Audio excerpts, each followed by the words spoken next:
Oke, terima kasih masih tetap hadir di mata pelajaran bahasa Indonesia hari ini. Setelah berliterasi Al-Quran, mari kita lanjutkan pelajaran kita hari ini, yaitu mata pelajaran bahasa Indonesia di pertemuan ketiga atau kegiatan ketiga di materi teks biografi. Pertemuan yang lalu kita sudah bahas tentang struktur teks biografi. Nah, untuk pertemuan kali ini kita akan belajar yaitu menemukan pola penyajian karakter unggul tokoh dalam biografi. Nah, yang mau dipelajari di sini baru pola penyajiannya, ya, sehingga karakter unggul itu muncul di dalam biografi. Apa itu karakter unggul? Ya, karakter unggul itu adalah sifat-sifat atau yang bisa diteladani, yang bisa dicontohi, yang baiknya pada orang yang kita buatkan biografi. Jadi karakter unggul itu yang bisa diteladani, yang dijadikan contoh, entah itu sifatnya, entah itu pekerjaannya yang bisa dijadikan contoh, bahkan jangankan sifatnya, bahkan ada yang mencontoh namanya. Nah, yang ingin kita pelajari adalah pola penyajiannya. Kenapa bisa muncul karakter unggul pada teks biografi? Alkamar, bisa dengar suara saya, Alkamar? Bisa, Pak. Oke, silakan dibaca kegiatan 3. Setelah kamu memahami struktur teks biografi, hal yang juga menarik untuk dipelajari adalah berbagai pola penyajian. Pola penyajian teks biografi dapat dilihat dari alurnya, sudut pandang pencerita, gaya bercerita, dan fokus penceritaan. Kamu juga bisa mencoba menganalisis pola penyajian teks naratif dari sudut pandang yang lain, misalnya dari segi penggunaan bahasa. Oke, terima kasih Alkamar sudah membacakan satu paragraf. Nah, materi ini selain ada di buku kalian yang sudah dipinjam di perpustakaan atau yang di buku digital, materi ini juga saya sudah simpan di Classroom ya. Silahkan buka Classroom-nya. Di situ lebih lengkap dari ini. Saya perlihatkan dulu.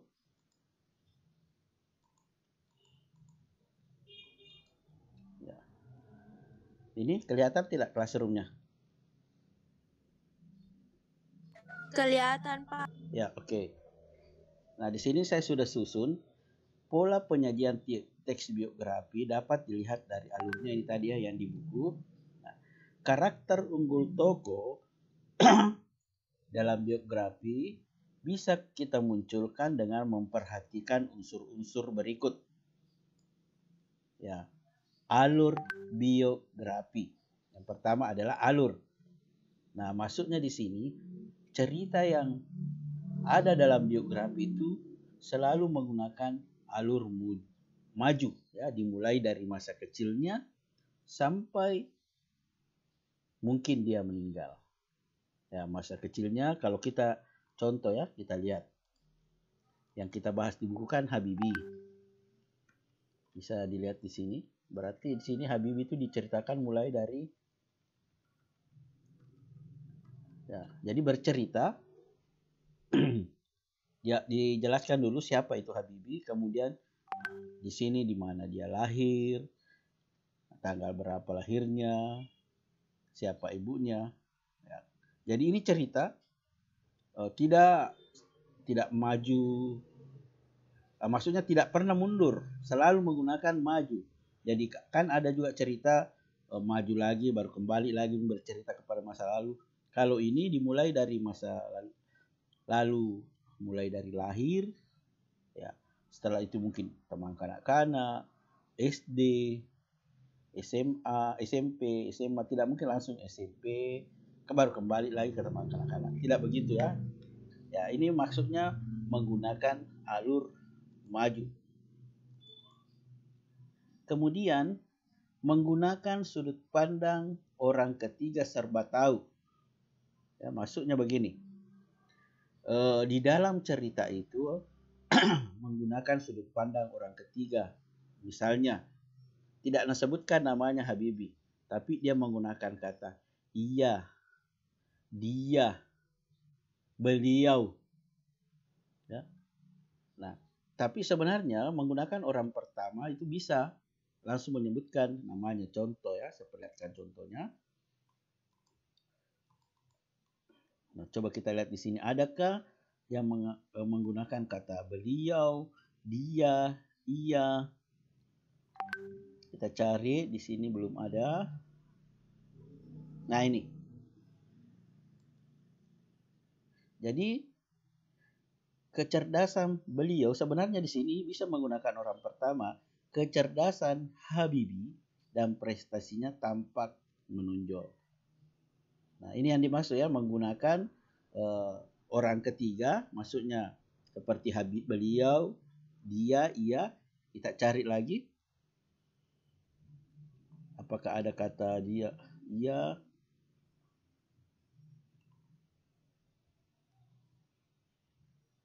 Cari. Nah, ini. Ketika musim liburan tiba, ia menggunakan waktunya untuk mengikuti ujian. Sebenarnya ini bisa di sini, Habibie. Ketika musim liburan tiba, Habibie menggunakan waktunya. Di sini lagi, sehabis masa libur ia kembali fokus. Di sini juga sehabis masa libur Habibie kembali fokus.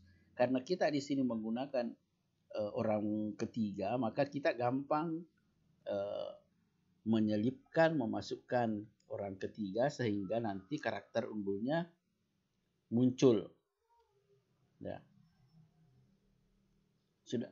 Sudah mengerti maksudnya? Saya share lagi yang ini tadi. Jadi sudah mengerti maksudnya, ini gaya menggunakan sudut pandang orang ketiga serba tahu. Halo, masih bisa mendengar suara saya? Masih, Pak. Masih ya? Yang lain saya kurang tahu. Jadi kenapa kita menggunakan ia, dia, beliau? Karena dengan orang menggunakan itu mengatakan di buku serba tahu. Ia pergi ke sini, ia pergi bekerja, ya. Beliau lahir di sini. Nah, menggunakan sudut pandang orang ketiga. Itu tadi beliau, ia, dia. Dan kalau A tadi itu menggunakan alur maju, diceritakan dari masa kecil sampai ke masa besarnya atau meninggal. Ini lagi, gaya penceritaan dilakukan dengan cara deskriptif. Ya, ada dua di sini. Apakah dilakukan deskriptif naratif atau dialog? Atau gabungan kedua-duanya, naratif dan dialog. Oke, kita lihat contohnya lagi.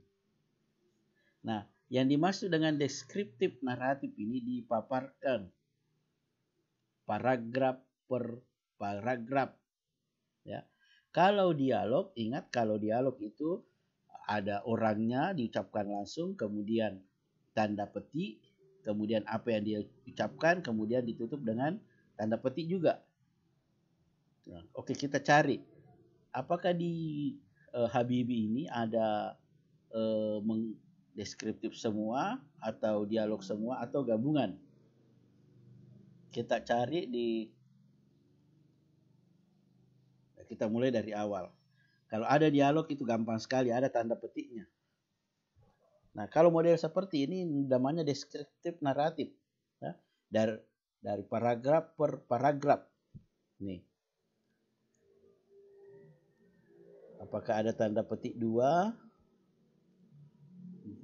Ini masih deskriptif naratif.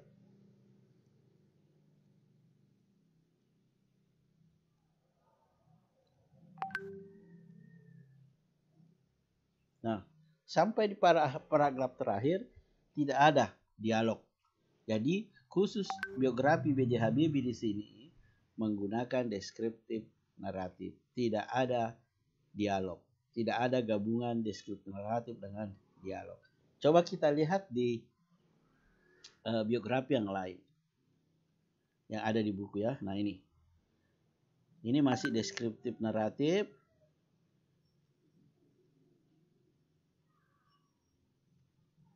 Kita cari dalam paragraf ada kata tanda petik. Nah ini ada. Coba lihat. Semua anak mama tidak manja dengan uang. Sebab kami tidak punya uang. Ini tanda petik pertama, petik ditutup. Tutur Mama Nels. Berarti ini dialognya yang membuat ini biografi dengan mamanya Nel. Karena di sini ada tanda petik 2, berarti di akhir tanda petik 2, berarti di dalam tanda petik 2 itu adalah kalimat langsung. Nah, kalimat langsung dari mana? Diambil dari perkataan Mama Nels atau ibunya si George. Bisa dipahami sampai di sini? Bisa, Pak. Ya, oke, bisa ya. Kemudian kita cari lagi, apakah masih ada?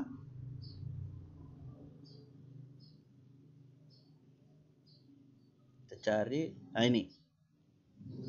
Semua mata pelajaran di sekolah saya suka. Saya suka kimia, sejarah, geografi, matematika, apalagi bahasa Indonesia. Saya selalu bagus nilai bahasa Indonesia. Ditutup tanda petik. Tambahnya, siapa itu yang menambahkan? Adalah si George. Berarti kalimat langsung ini diucapkan oleh George. Kita lihat lagi. Apakah masih ada tanda petik 2?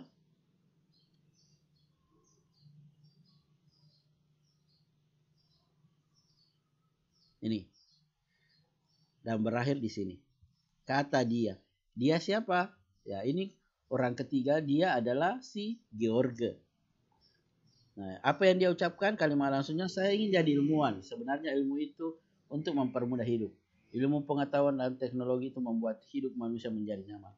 Saya berharap kalau saya menjadi ilmuwan, saya dapat membuat hidup manusia menjadi lebih nyaman. Kata, sebenarnya di sini bisa kata George, tapi menggunakan orang ketiga. Nah, kata George. Kalau orang kedua, ya itunya, mamanya, ya. Kemudian orang ketiga ini dia. Oke, saya kira dengan 3 contoh tersebut kalian sudah paham bahwa dengan menggunakan penceritaan dilakukan secara naratif. Jadi kalau naratif dari paragraf per paragraf. Kalau dialog ya di dalam paragraf bisa saja ada di dialog, digabung. Kemudian yang ke D, menceritakan identitas pribadi, asal-usul keluarga, pendidikan, perjalanan karir dan prestasi yang berhasil diraih. Jadi untuk menemukan pola penyajian karakter unggul, yang keempat adalah mungkin diceritakan asal-usul keluarganya, ya, berasal dari keluarga yang tidak berada, kemudian dia bisa meraih cita-citanya, pendidikannya, perjalanan karir dan prestasi. Kita lihat lagi contohnya di buku. Oke, karena kita terlanjur di ini, apakah dia ada menceritakan masa kecilnya ini? Nah, dia seorang sanjenius ya, bisa saja kita jadikan karakter unggul itu sanjenius ini lahir di Manokwari. Nah di buku tadi mengatakan bahwa bisa saja diceritakan dari masa kecilnya ini nih. Bahkan tak jarang dia hidup terpisah dari orang tua. Nah ini lagi, tak jarang dia hidup terpisah dari orang tua. Berarti si George ini karakter unggulnya adalah mandiri. Dengan diceritakannya dia mulai dari kecil ini. Oke. Sampai di sini bisa dipahami tentang yang terakhir tadi nih, menceritakan identitas pribadi. Ya, kalau misalnya si HBJ Habibie, karakter unggulnya itu ya pekerja keras. Dia diceritakan bahwa pada saat dia kuliah, selain kuliah dia juga mencari pekerjaan. Jadi dia kerja sambil kuliah. Berarti diceritakan perjalanan karirnya ya. Jadi perjalanan karirnya dia sementara menempuh pendidikan dia juga bekerja. Berarti ini Habibie ya mungkin karakter unggulnya selama kuliah membantu biaya pendidikannya tanpa meminta ke orang tua. Mungkin itu adalah mandiri ya keunggulannya Habibie.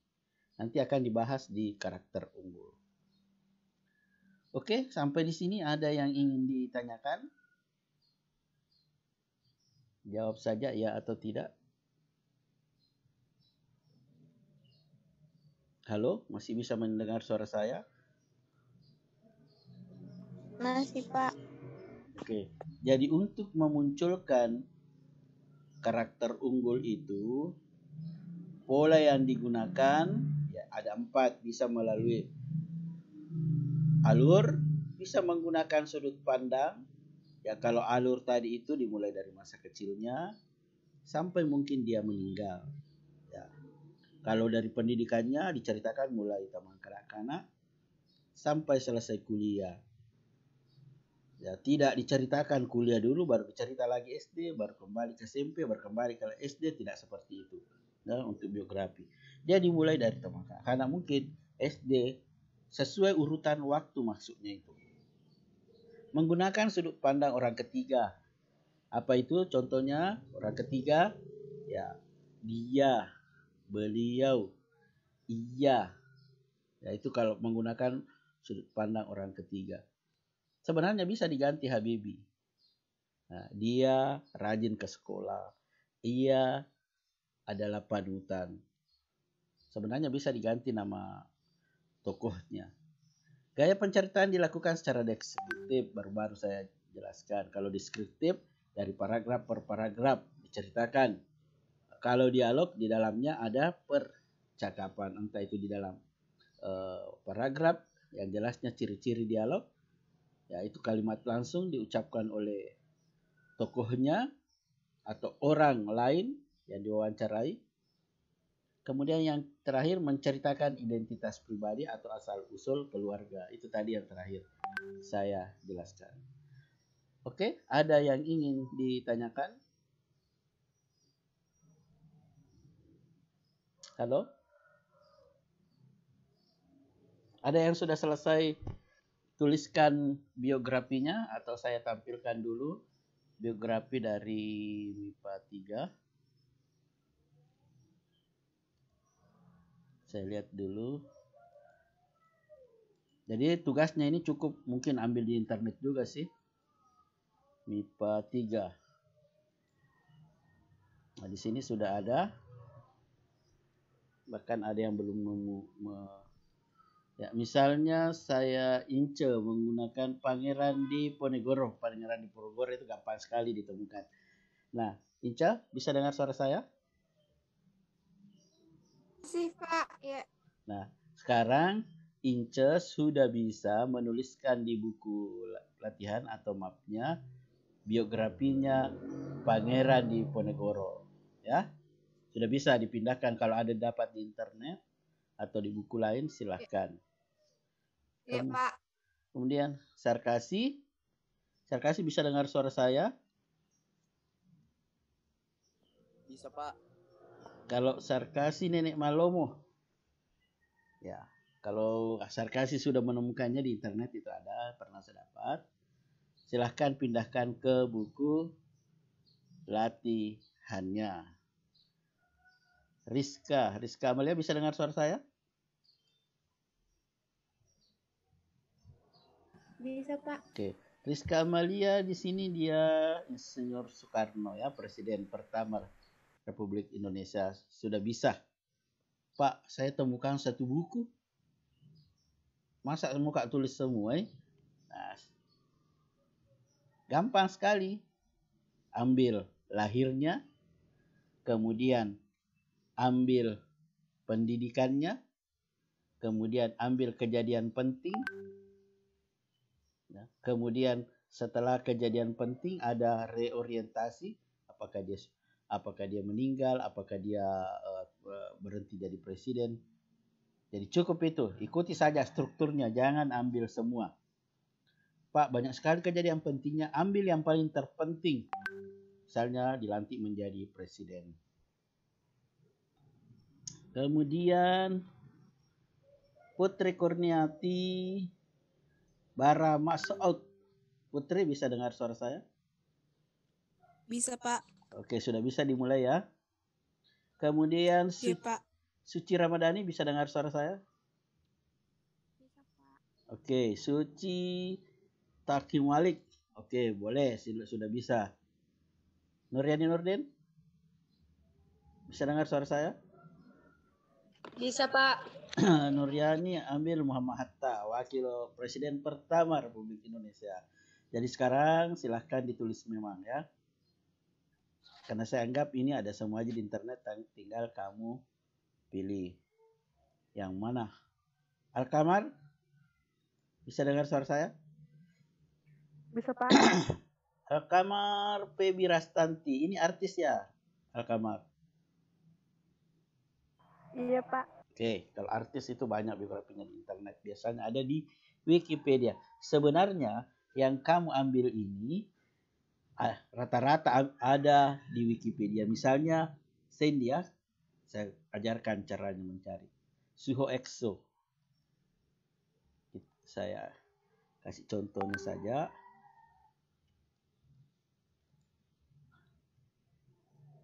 Kan kamu mengandalkan Google ya. Google. Apa tadi? Suho. Begini ya. Exo itu ada Wikipedia. Nah, di sini sudah ada. Ini versi bahasa Inggrisnya, saya ambil dulu versi bahasa Indonesia. Ini. Nah, catat nih. Lahir di Seoul, umur 29 tahun. Nah, cari nih karirnya, kehidupan pribadinya. Lengkap di sini ya. Tapi silahkan jangan ambil semua, kan banyak sekali tuh. Nih. Misalnya tadi siapa lagi? Alkamar tadi ambil apa?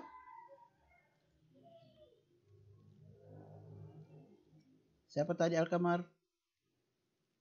Febi Rastanti, Pak. Febi Rastanti ya. Febi Rastanti Wikipedia. Nah ini. Ini berbahasa Indonesia. Nah. Lahir. Nah, di sini ada. Kamu biografi ada lalu tertulis biografi. Nih. Oke, saya kira sudah mengerti caranya mencari di Google.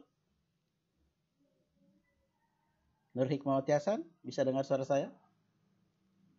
Bisa, Pak. Oke, sudah tahu caranya mencari di Google? Iya, Pak. Oke, gampang sekali ya. Nanti kamu tinggal tulis saja. Oke, kalau tidak ada yang mau bertanya? Halo? Jawab saja aku dong, bilang tidak ada, Pak. Tidak ada, Pak.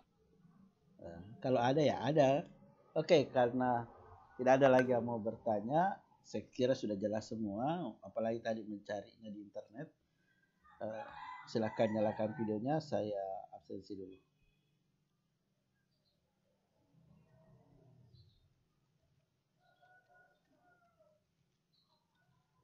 Oke, sudah. Dengan ucapan alhamdulillahirabbil pertemuan keberapa tadi ini? Saya kasih. Iya, Pak. Pertemuan keberapa ini? Ke-12, Pak. Kalau Ke-13 ya. Dengan ucapan alhamdulillahirrabbilalamin, pertemuan ke-13 saya nyatakan sudah selesai. Kita lanjut di grup WA. Assalamualaikum warahmatullahi wabarakatuh. Wabarakatuh.